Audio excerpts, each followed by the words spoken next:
knew they'd abandon me. My name's Beth Hartley. I'm an alcoholic. And because of the grace of God, the fellowship and sponsorship in AA, I've been sober since June 26, 1988. And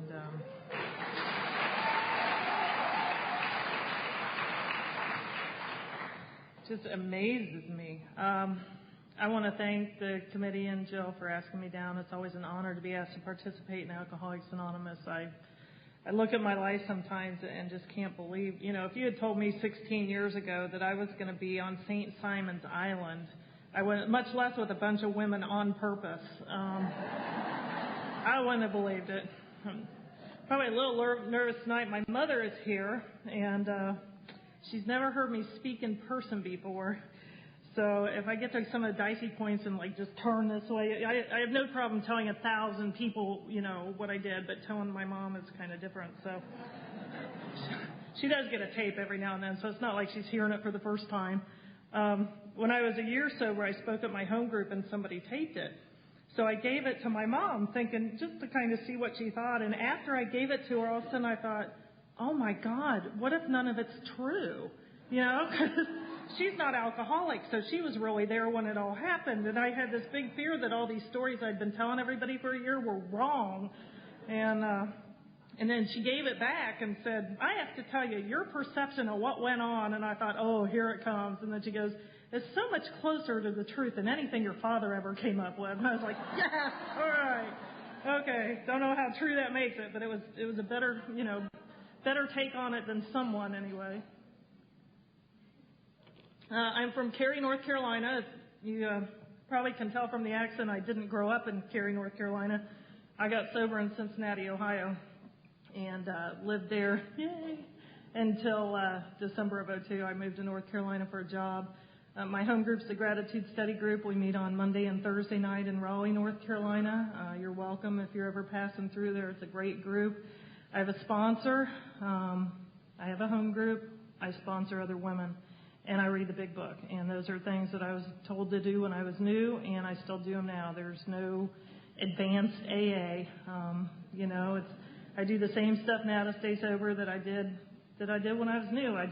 My heart's a little gladder when I do it now. You may have heard periodically somebody will walk up to the podium and say, and then I walked through the doors of Alcoholics Anonymous and I knew I was home and I wanted what you had, and that was not my experience. I was like a few over here that I see that are just, kind of checking it out. I was not happy to be here. I did not want what you had. I knew what AA was. My dad joined Alcoholics Anonymous when I was 6 or 7 years old, and I would go to open meetings on Fridays sometimes with Mom and Dad, probably because I couldn't afford a sitter. And so I knew it was all old guys that ate donuts and drank coffee because I'd seen it myself. And I'm sure they were 30, 35 years old, but I was 7, so they were looking pretty ancient. And that also gave me the message early on that if you had a drinking problem or you were alcoholic, that Alcoholics Anonymous existed. And it pretty much meant, don't drink and go to meetings. So when I started to drink, I was pretty careful to not ever link the A word, with my name, even wondering aloud, gee, I wonder if I'm alcoholic, because I knew the AA police would swoop in and hand me a meeting schedule. And so I just, I was slowing down, cutting back, I'll just smoke this, I'll just eat these. No whiskey, just beer, no beer, just whiskey. Everything in chapter 3, I tried it all. And, my dad had told me all the trouble he had when he drank. And when I drank, I don't know about you, but I felt great when I drank. I had a good time. I loved to drink. I mean, I wasn't a falling down drunk. I wasn't a fighting drunk. I wasn't a crying drunk. I thought of myself as a social drinker. I mean, the more I drank, the more social I got, And the closer it got to last call, I was very social, if you know what I mean. I called it dating.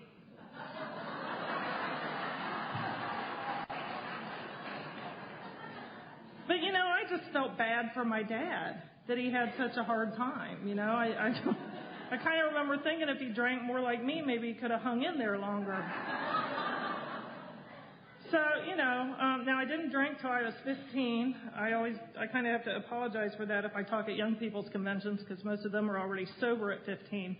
But, before that, I was an only child, but we always lived around a pretty big family, so I would just kind of morph into their family and hang out with them all the time. I was an avid reader, so, I guess my first escape was probably into books. I'm also sure that's how I developed the English and grammar and school skills I had was from reading, because it was never really from exerting any effort at school. It just came easy to me. So, consequently, I pretty much didn't want to do anything that required any work, because a few things came easy to me that were important, like school. And so I saw the world as very black and white, and I tended to think you were either good at things or you weren't. You could play the piano or you can't. Now, I never connected the dots that my friends who could play the piano were the same friends that couldn't come out and play because they were at piano lessons, or the same friends who couldn't come out and play because they had to practice the piano.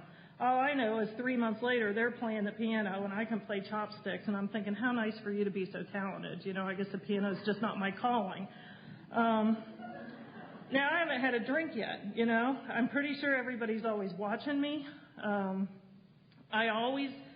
I was like a spectator in my own life. I was always kind of out here watching everybody watch me. I couldn't make a move without being aware of the effect it might have on you over here, and I would always have one good friend at a time, and I was very threatened if you talked to my friend because she might like you better, and then you guys would be friends, and I'd have to start over. And, just that kind of stuff went on all the time. If I hadn't mastered something by the third try, I didn't want to do it. If I couldn't win, I really didn't want to play. Just your normal average thinking, I thought. Now, I've had the privilege of encountering what I think is a normal thinker. We didn't think so at the time. When I got sober, my children were 4 and 6 years old. And I would have told you my daughter was going to drink. She was the 4-year-old. And, I would have told you this one is going to drink. We used to even joke that most people save for college and we were saving for treatment because we just knew, And somewhere around 11, she started taking a weird turn on us. And she wanted to be on a swim team. So we got her a few lessons, and she tried out for the team. And the coach said, well, you could be on the team, but you can't keep up with your age group, so you should practice with the 9-year-olds. Now, I'm thinking, if that had been me, I would have turned around and left. I'm 11, for God's sakes. How's it going to look if I swim with the 9-year-olds? I just don't like to look bad. But that was okay with her because she wanted to swim. So she's swimming, practicing with the 9-year-olds. And she went to her very first swim meet, and it was a big USS meet where they just run heat after heat after heat and post the results with your whole name so anybody walking by could see how you did. And she was 70th out of 72, and she went back the next day. I would have been trying to get my parents to move. And we had told her, well, Sarah, swimming's a competitive sport, but you're also competing against yourself. And now you have this baseline time. And in your next race, even if you don't win, if you beat that time, you've had a successful race because you've set a new personal best. And the whole time I'm telling her this, I'm thinking, yeah, right, it's about winning. This is just the stuff you have to tell your kids. It's in the parent self-esteem handbook, But she beat her time and she was happy. So, the rest of that story is that 2 years later, she was a state AA swimmer. She's swimming in the Junior Olympics in Cincinnati. And I would have missed every bit of that the day they told me to practice with the 9-year-olds, So for me, it was a real, I tell that story because it was so crystal clear to me that we did not think alike. And I hadn't had a drink yet at 11, but I couldn't, somewhere along the line, she absorbed set the goal, work for the goal, achieve the goal. Now, I'm sure somebody tried to teach that to me, but my take on life has always been more like, give me the goal,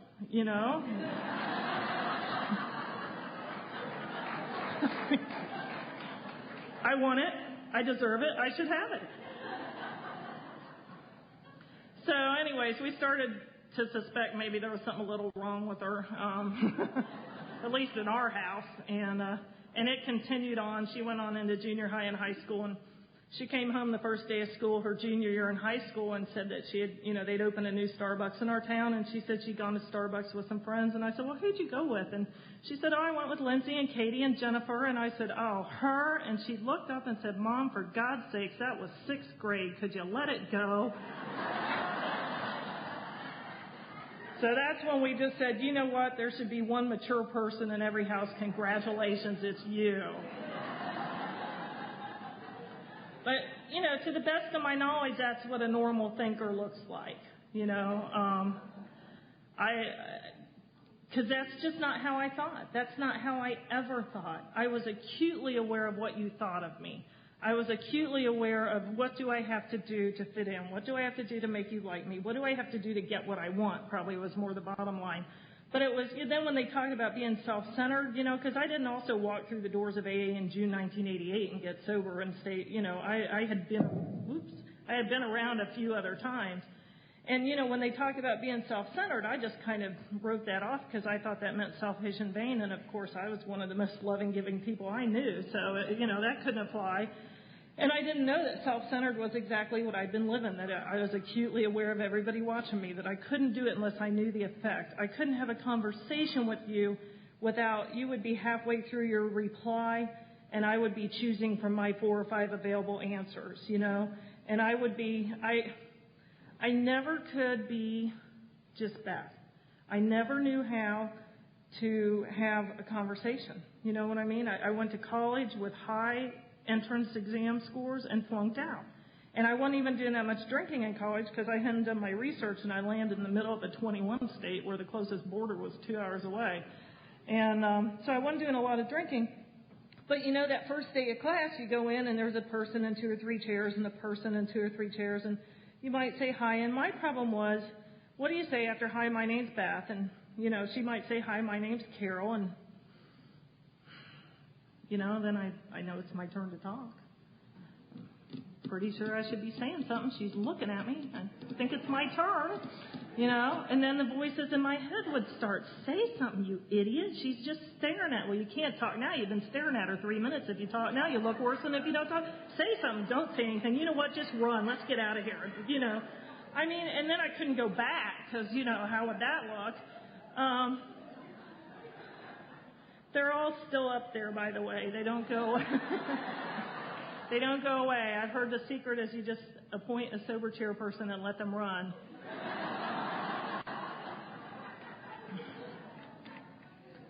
Anyways, I started drinking at 15. Before I drank, I was a frenzy of activity. I was a cheerleader. I was in a pep club. I was in, I remember junior high count. I had my picture in the yearbook 14 times, And when I drank, I didn't know I needed to relax. I wouldn't have told you I needed to relax. But from the moment I drank, those things started to go away. Some of them were taken away. Some of them I gave away. And some I didn't even notice they were gone. Because alcoholism robs us of everything, one thing at a time. And most of the time, we don't know we're being robbed because it's taking it away. We're giving it away. I don't want this anyway. I don't need that responsibility. I didn't really want to be a cheerleader anyway. And one by one, those things started to go, but I didn't need them anymore. I was okay with the drinking. And like I said, I loved to drink. I had a huge capacity for alcohol. I could drink with the big boys. So I never, when I came to AA and they said, hang out with the women, I just thought, because, that's the first thing they tell you, hang out with the women. And I just thought, I didn't even drink with women. I mean, I didn't have to. I could keep up with the men. Why would I drink with women, women to me pretty much fell down, threw up, giggled. Some were known to wear pink in public. It was very complicated drinking with other women because, you might both like the same guy or you might happen to be sleeping with her husband and she might happen to find out about it. And, I might have one good best friend, but we would meet at the bar. We would meet at the bar. And because if you're together in a car, how many people were bar drinkers in here? Oh, yeah, okay, these are my people. All right, well, that when true love strikes, you got to be ready to go. And if you got to run her home first, he may fall in love while you're gone. So it's very important that you have your own car, you know. So, you know, we might meet at the bar, but for the most part, I drank with men because, like I said, I could drink a lot. I had a huge capacity for alcohol. I shot pool beyond good for a girl. I mean, I just shot pool well. I had my own Harley Davidson. You know, I didn't really need to drink with women. And when I got to AA and they said hang with the women, it's like hearing the gates of hell just slam shut, you know? It's bad enough I'm in Alcoholics Anonymous, and now I didn't even drink with women, and you want me to hang out with them? You know, so that's why I said it's a real miracle that I'm here on purpose, you know, with this many women in one room. But, so I drank a lot, as you might have guessed. Did a few other things, too, which I won't go into because this is an AA meeting. But, you know, suffice to say that one by one, as years progressed, as those things interfered with my drinking, they went. I did not have to struggle with, am I an addict when I got here? Because one thing at a time, anything that interfered with my drinking went. And that included drugs, that included jobs, that included my children. When I got here in 1988, I did not have custody of my children. They were in the custody of my mother, and I was on probation for child endangerment because I had to drink, and I left him alone to go drink. And my son woke up, and he came outside, and he couldn't find me. He cried, and he couldn't get in because he came down a step. So, you know, I mean, that's where I go when I drink, you know. Now, my children were removed from my custody in 1985. I didn't get sober till 1988. And in between that, you know, really, I flunked out of college, came back to Ohio, got a job in a bank because that was kind of the respectable thing to do. I knew I'd disgrace my parents dropping out of school in a college town because everybody's watching, you know. And so I lasted about 4 months at the bank, but it was not working out. They worked at 9 a.m. and they worked on Mondays, and not for me. So I packed up and took off for Florida with a friend of mine. I neglected to tell anybody I was moving because I was running away from home. And when I got down there, you know, I had worked at a convenience store in Ohio. So when I got down there, they were hiring at the Stop and Go. And this place I went in Florida was really transient. So if you showed up for work 3 days in a row, you were management material. And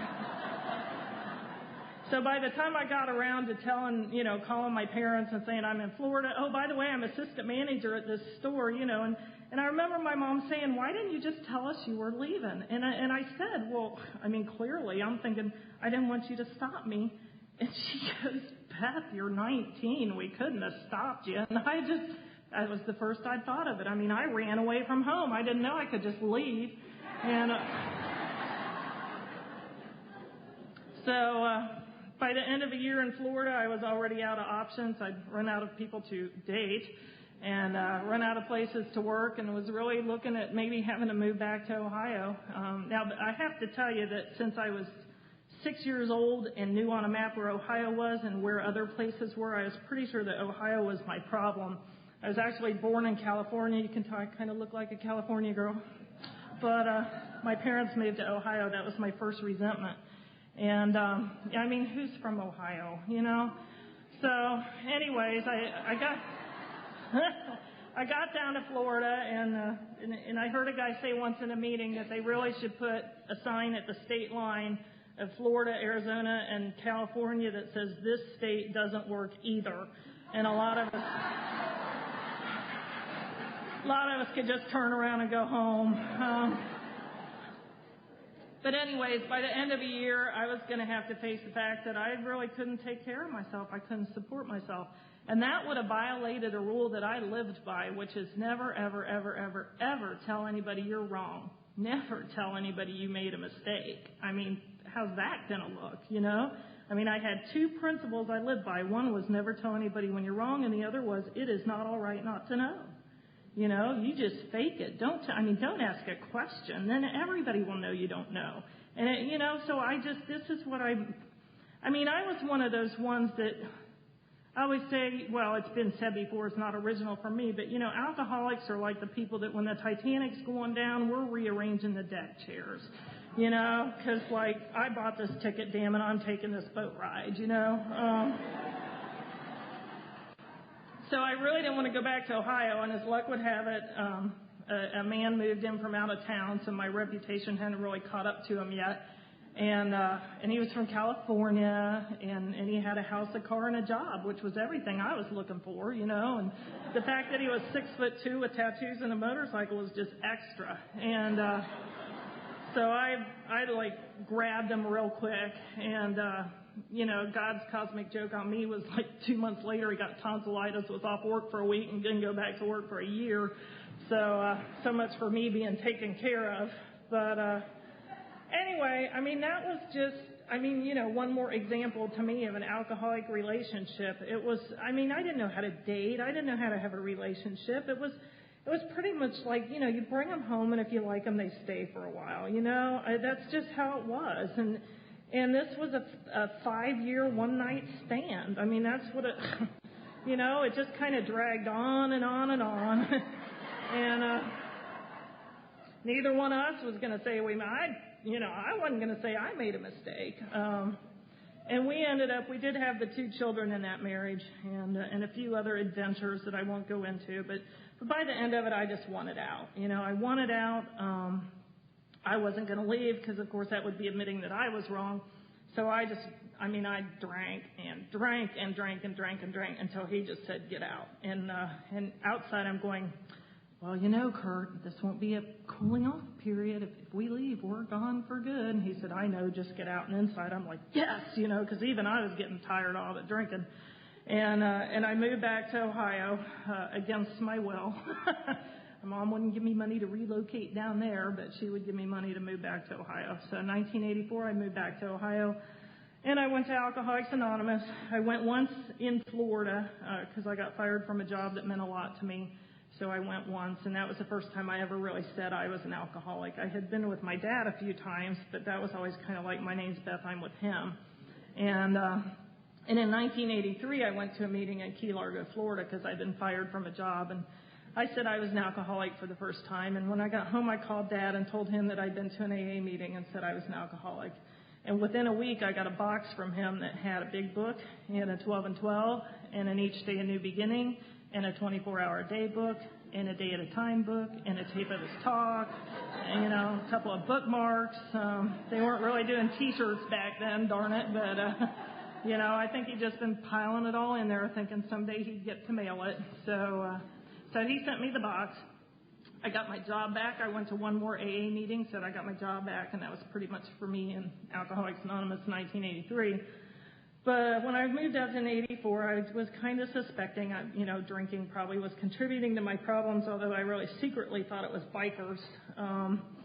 So my mom lived in this really yuppie-looking neighborhood. I mean, nowhere you would have ever caught me drinking. I was a beer bar motorcycle kind of a girl, and she lived in this place where everybody looked like they just walked out of an LL Bean catalog. So I figured I'd be safe there. Went to this bar and got a drink, was sitting over minding my own business. And the only guy in the whole place with a Harley shirt sends me a drink, you know, and I'm just thinking, how do they know? I mean, how do they know? But I did do some AA in 84, got a sponsor, never called her. You know, I got a sponsor so that if you asked me if I had a sponsor, I could say, yes, it's her. Read the steps on the wall. They didn't look that hard. I figured if they're that easy, why do them at all? And that was it for me in the steps. And, you know, for the next couple of years, I ended, like I said, I was charged with child endangerment in 1985.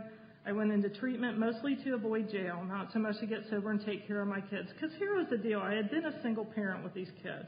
I lived in a second-floor apartment. It is hard being a single parent, you know. I mean, it's like it's winter, and I'm running out of beer. So I had just moved up from South Florida where you didn't leave a kid in the car because when you came out, they were gone. So which kid do I put in the car while I go up and get the other one? You know, do I leave a 2-year-old in a running car while I go get the baby? Do I leave the baby in a car? I mean, logistically, it was stuff like that. I couldn't get them to daycare on time, you know, but by 10 o'clock, then if they weren't there by 10, then we had the whole day together. And I was just constantly hungover. My idea of quality time with them was going somewhere else where she had kids and they would play and we would drink. And that was absolutely the best I had. I mean, that was it. And when my kids were taken away from me, it was a relief, you know. Now, that's not something that you go around telling people. And I was in treatment. You know, like I said, I'm a good study in school and I'm a test taker and I could read the book and spit it right back at you. And I would be the one the counselors would come get to talk to other women who didn't want to leave their kids for 6 weeks to go to treatment. And I could give them the whole party line on, oh, it's better to go 6 weeks now than possibly forever later. You know, and if we're not sober, we can't be good moms. And inside, I just knew what a lie that was because I was glad my kids were gone. You know, I loved them as best I could, but I knew I couldn't take care of them. You know, I knew I couldn't. And when they were at my mother's house, I'll tell you what, and to repay her for this, I made her life as miserable as I possibly could. But here's what she did. My children were clothed appropriately. They were bathed every night. They were read to every night. They were at school on time. I couldn't do any of that, you know, because drinking had already moved between me and anything of any importance in my life. And while I was in treatment, my dad died. I was the only child of divorced parents, so guess who got the insurance money? And what that allowed me to do pretty much was drink the way I wanted to drink for the next 2.5 years. And by 1988, when the money had run out, I was tired. And, you know, I think it's probably all to the greater good, because without that money, I might have hung in there till I was 40 or 50.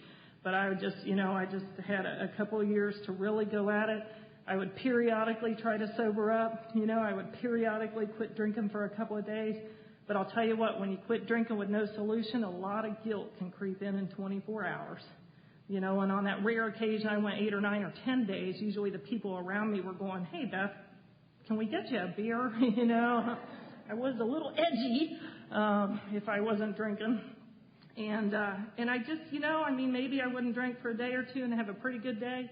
And my head would be almost to the pillow, and I would just have everybody in my head would start again like, yeah, Beth, but you know what? You don't even want your own kids. What the hell is wrong with you? I mean, go tell that to your friends, you know? How's that going to look? And it would just be off again, shutting down the noise.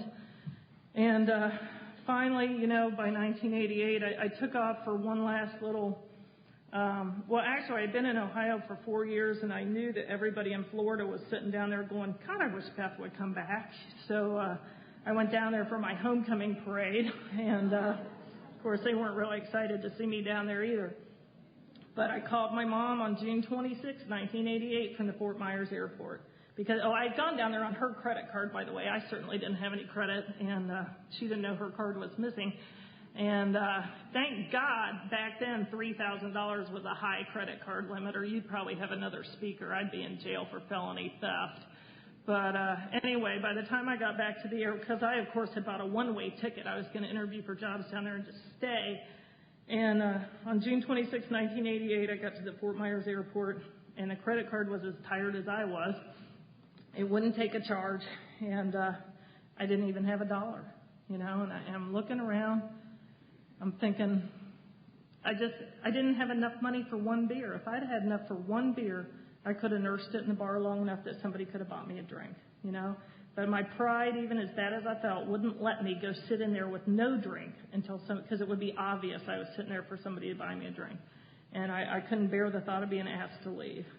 And then I looked around because, you know, there's a lot of retired people down there, and I thought, well, I could just, like, mug an old lady and take her purse, and I'd probably have enough money to get home, but I just had one of those hangovers, one of those hangovers, and I knew that the lady whose purse I snatched would be 70 years old, but she'd still be doing aerobics twice a week, and she'd run me down and take her purse back, and I'd look bad. So I called my mom, and after a few hours of thought, and I guess some phone calls, she said that they would fly me home. And what she said to me was, we're not flying you home, we're flying the children's mother home, and it's only because we're afraid we'll never see you again. And they picked me up at the airport, she and a friend, and it was after midnight, and they dropped me off at the detox center, the local detox in Cincinnati, and which was not a cushy treatment center. It was in the worst section of town. And, of course, I'm oblivious to it, but she just said, go in or don't, but you can't come with me. And, it wasn't until years later when my kids got a little older I realized what that must take to drive away and leave your daughter standing outside in the worst section of town. But, it just takes what it takes. And unfortunately, most of us don't get sober till there's no friendly direction. One of my favorite stories, my cousin, this being a family disease, my dad's brother's also sober many years, and his daughter, who's a year older than me that lives in California, got sober a year after I did. But he pretty much did the same thing. So I think this is so classic. He pulled up to a phone booth and handed her a roll of quarters. And he said, I hope you use one of these to call someone who can help you, but I can't. And she's been sober ever since. You know, I think sometimes we just don't get sober until it's, you know, my favorite job, my favorite game was let me make it your job to see that I get my work done.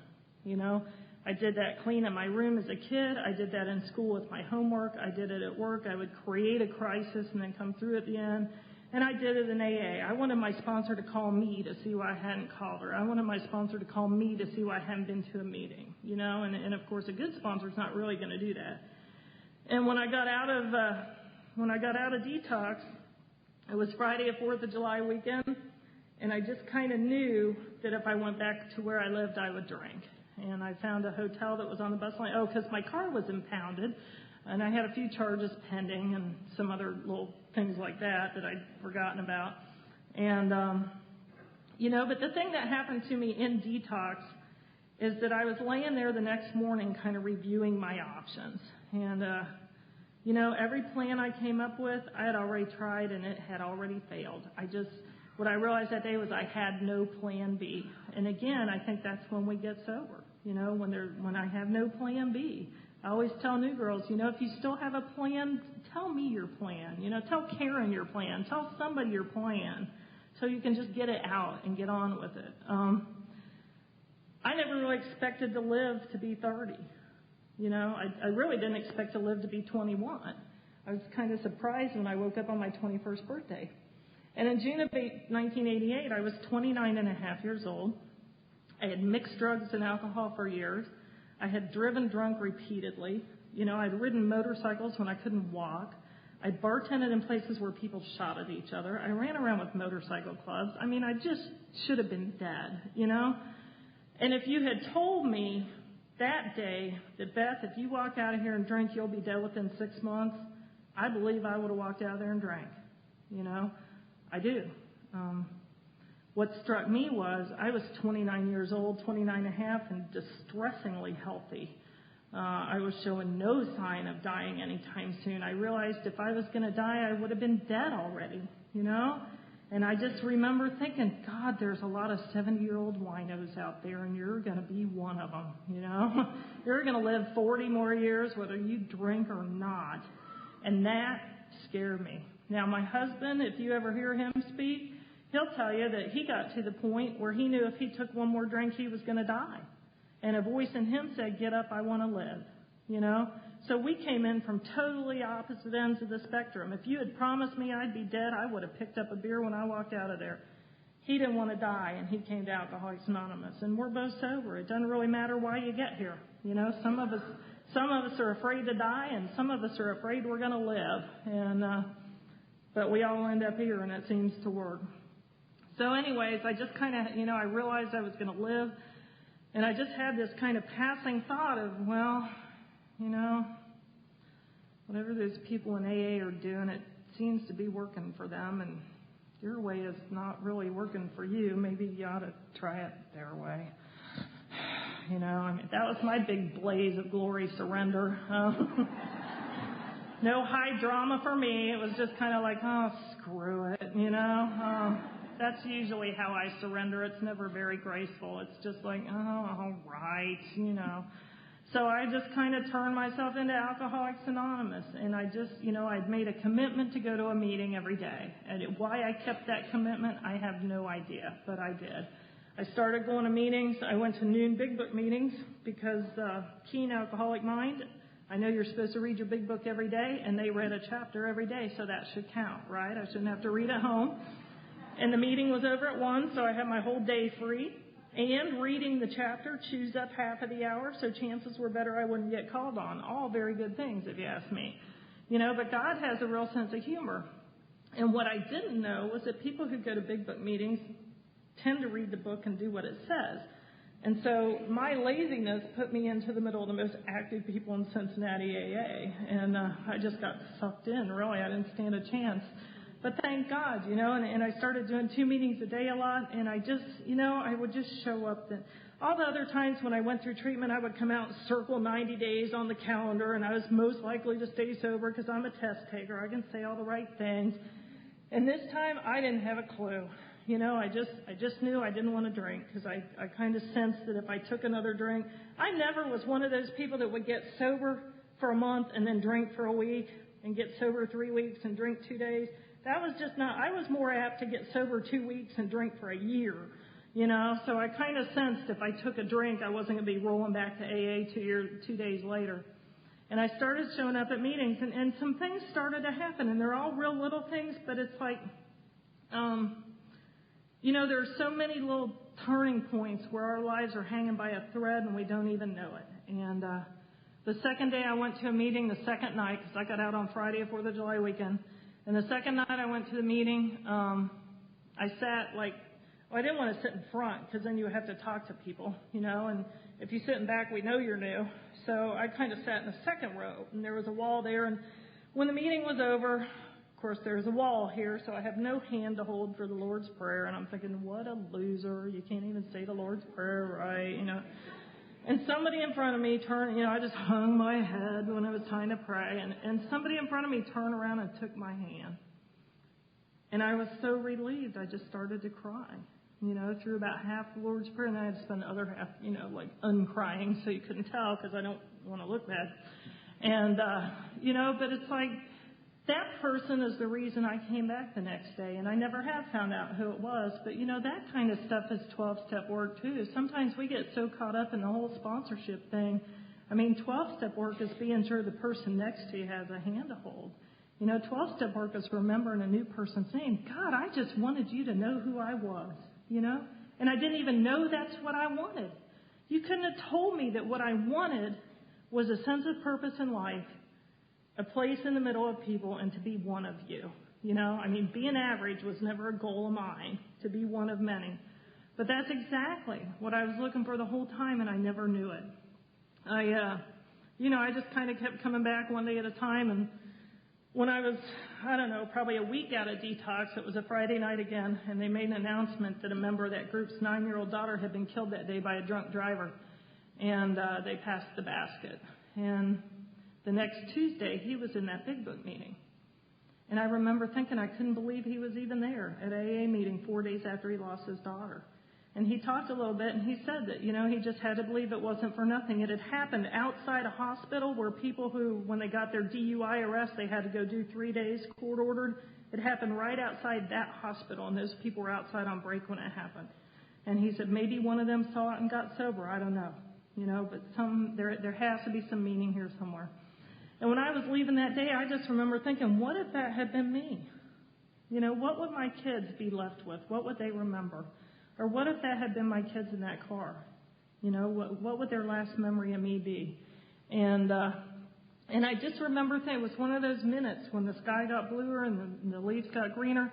And I just remember thinking, you have this reprieve, you have this gift where you have a chance to go call your kids and tell them that you love them. And I even remember, because I'm a particularly grateful type, you might have noticed, but I even remember hearing gifts go by. I'm thinking, where did that come from, But there it was. And what I realized right then was, I think it's the first time I ever really took life on life's terms. Because what the thought I had next was that, right then I could start to build a relationship with my children. And that I might never, ever be a normal mom. I might never get them back. I might always be a weekend mom. But that I could be the best weekend mom I could be. Instead of trying to reshuffle the hand I had, I started where things were and thought from right here forward, we can build a relationship as a weekend mom. If that's what I am, that's what I'll be. I'll be a good one. And I set out, one of the first things I tried to do, not always successfully, was not make promises to them that I couldn't keep. And little things, one at a time. I had promised Robbie a baseball game. We went to the baseball game. I had promised Sarah a boat ride. We went on the boat ride. And little by little, they started hanging out with me a little bit. And the interesting thing was that, they started getting what they needed at AA too. And I never could have told you that would happen. I didn't take them to meetings so that they'd be part of my recovery. I took them to meetings because I knew I couldn't go all weekend without a meeting and not kill them. And so they would go to meetings with me, but it was funny because I'd be sitting in a meeting and some guy'd be talking and I'd be thinking, oh my God, what's his name? He just said his name. I can't remember. What am I going to say when it's time to say thanks? I can't even remember his name. He just said it. What is his name? You're so stupid. Here they go again. And Sarah would be on my lap and she'd go, Mom, when he's done talking, can I say thanks, Michael? I'd be like, Michael, that's it? Okay, yeah, sure you can, honey, So I just took Sarah everywhere with me because she remembered everybody's name. But, I didn't know how to have a relationship with my kids. And you guys taught me how to talk to them. When you talked to my kids, you stopped what you were doing and you sat down and you looked them in the eye. And if they were coloring, you colored with them. And if they weren't staying in the lines, neither did you. And you played Game Boy with them and you asked them to help you get coffee. And little by little by little, my children started to look the world in the eye too, instead of looking at the floor. And it was just from showing up, and I watched you guys talk to them, and that's how I learned to talk to them. Now, I'm sure others had tried to teach me, but you just don't hear it till you hear it. And slowly, things started to happen. When I was about a year sober, we went to a picnic, because we always did the AA, eat and meet things. And we went to a picnic, and I said, oh, there's kids over there if you guys want to go play. And, they never went and played, and that was fine. But this particular day, about half an hour later, I felt a tug on my leg. And here's Robbie, who's now 7. And he said, Mom, I just wanted to let you know that if you need us, we're over here playing. And what was so big about that was every now and then it's like God lifts the curtain for a second and I can see what's really going on.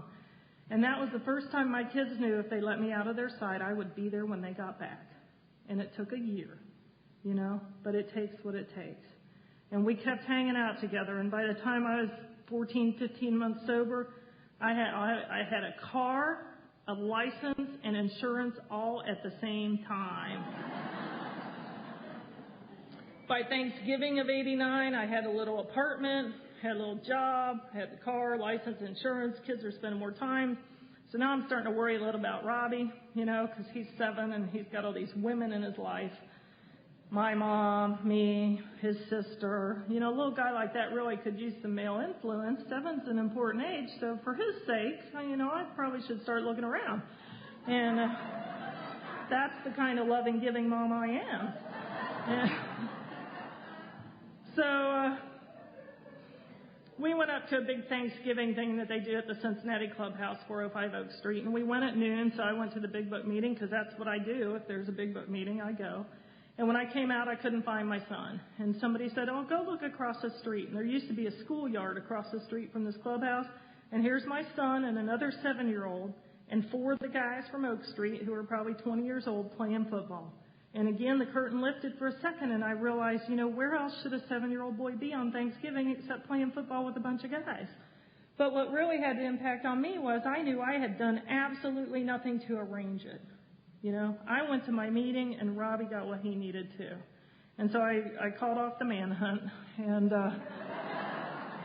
kept going to meetings, And, over the next few years, I met my husband in Alcoholics Anonymous. We started to date toward the end of 1990.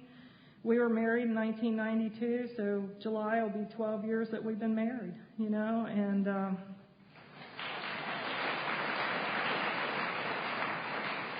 I always forget 3 years is a pretty long-term relationship around here. But, I'll tell you, we both have sponsors, we both have a home group, and we like each other. We still like each other. My room is still a nicer place when he walks in. And we set out at the beginning, we made a commitment to try to keep God first, AA second, and then have each other, that we didn't ever want to be first in each other's life because God had to be first or else we didn't have any of it anyway. And so I always say...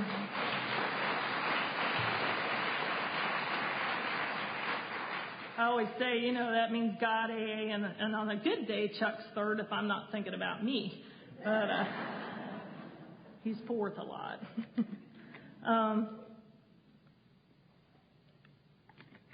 We ended up, sometimes I forget to say this, we did get custody of the children back. We officially got custody back at the end of 1993. Chuck finished his degree and had a job with insurance. And we also were able to catch up and move into the neighborhood where the children had grown up. When I was a year sober, my mom and I talked, And I was living in a crummy section of town by the clubhouse, and the kids had been in the same neighborhood for 4 years with the same friends in a good school district, and it didn't really seem like the greater good would be served to suck them down to my level when they had a stable life. I mean, I was the one whose life was a wreck. They were in good order.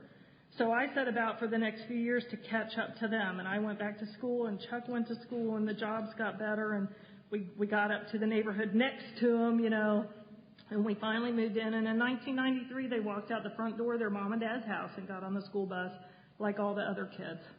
And that was a big day. You know, we handed out candy at our home group, and pinky and blue. And we hadn't been married that long, so people were like, oh, you guys are having kids. And we said, yeah, they're 9 and 11. Isn't it cool? You know. And I don't know that, I mean, it hasn't been all great. You know, I mean, life happens. Teenagers happen. We had some rough years, you know, and there was a time when I couldn't have told you if we would ever all be able to sit in the same room again, you know, but we tried to stay close to God and to what we needed to do. And, you know, we all get along great today. We're actually, both of my children are on active duty in the Army, and, my daughter is now at Fort Hood, Texas, and my son's still in Korea, but he'll be passing through in July. And, Sarah's going to take some leave, and Mom's going to be there, so we're actually going to have all 5 of us in the same place for the first time in 2 years. And that's if Robbie doesn't deploy. But, you know, what a miracle that we even want that, you know, because there were some rocky times. But, you know, God is God. I used to wonder if I would ever get my kids back, and my sponsor would say it's in the book. And of course, I'm looking for a page that says if you're a single mother with 2 children that live with your mother, I was kind of literal back in those days. And somewhere long after the kids had come to live with us, I was reading one day, and there it was. You know, families will be reunited. I mean, that's what it says. Families will be reunited, and it's just such a God, what a way to live. I mean, look at where we are, you know. It's amazing. God does amazing stuff, you know. I got to see the Grand Canyon last year, and I look at my kids and my family, and I just think, I used to wonder when I first got sober, is it really God, or am I just thinking more positive this time, you know? And then I realized if thinking positive had anything to do with it, I would have gotten sober when I was 18, you know. That it wasn't until I finally surrendered and did this book. And I had no idea how to have a relationship with God either. You know, for me, that's what the steps are for. You know, step 3 doesn't say, turn it over to God. I mean, if it did, I think it would be a 3-step program. I had no idea how to turn it over to God. But step 12 says, as the result of these steps, we have this spiritual awakening, which the big book says is awareness of the presence of God. And again, I couldn't have told you that's what I was looking for when I got here. I had no idea. And I started out with a God who was pretty small. I'd always believed in him, but I didn't really trust him, you know, to do for me because he might pick wrong. But as I have learned to let go, you know, it's amazing. And now what I have is a limitless loving God in my life. And that's from continuing to show up here. It's a relationship like everything else. I have a relationship with my sponsor. That's a committed relationship. You know, I see people sponsor hopping sometimes, and it scares me because I need somebody that I'm accountable to, somebody that knows who I am, the good, the bad, and the ugly. That's a commitment, you know, and that's not the kind of thing that we do real well. But I've had the same sponsor now for almost 10 years, you know, and it's an amazing thing. I don't know, one of the things the book says is that our attitude and outlook on life will change. And I never really, you know, got that much. And, you know, especially when I first came around here. I mean, you know what it's like when you're new and you go, what do you do for fun? And everybody goes, we have dances and we go bowling and we go to Perkins. And I'm thinking, yeah, but what do you do for fun? You know, I mean, my life is over if we're going to Perkins at 10 o'clock. And, of course, a year later, I'm going, we have dances, and we go bowling, and we go to Perkins, and you just never know where you're going to end up. We got the kids bicycles, and Chuck and I got bikes, too, because they were still pretty small, and this is when we caught up to the suburb next to theirs, you know, And so the first warm day, we all went out for a ride on our bikes, and we all had the same brand. You know, Huffy's a good, sturdy brand. And we're riding down through the suburbs, and which is, you know, I'm not there. I just never thought I'd be in the suburbs. And so we're riding down, Dad, Mom, big brother, little sister on our Huffies, and we're riding down through the suburbs, and some guy's mowing his grass, and he waves, you know, and I remember thinking, oh, okay, mow the grass. They must do that out here, you know. And so I waved, and about the time I waved, I got a look at where I was. And I just thought, you know, it's like that old Zoom camera came back for a second, and I just thought, oh, my God, I used to own a Harley Davidson, and I am riding through the suburbs on a lavender Huffy. How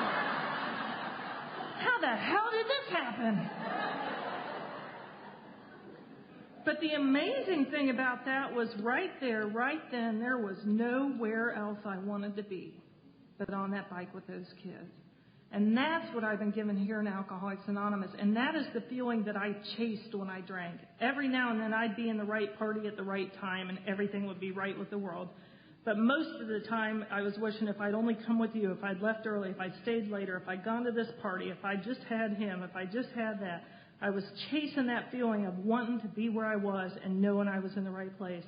And that's the feeling that I have gotten over and over and over and over in Alcoholics Anonymous, is knowing that I'm where I'm supposed to be, knowing what my sense of purpose is, that I'm useful to God and others, you know, knowing that my family knows that I love them, you know, knowing that my employer knows I put in a good day's work, you know.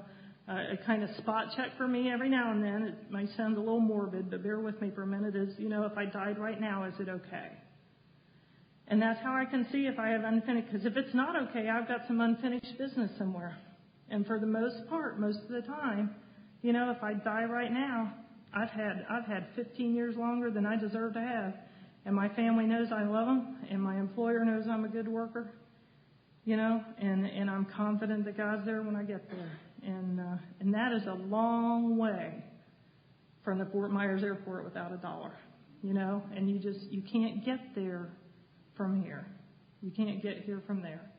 And, you know, for those of you who are new, I wish you desperation. I hope that you don't have a plan.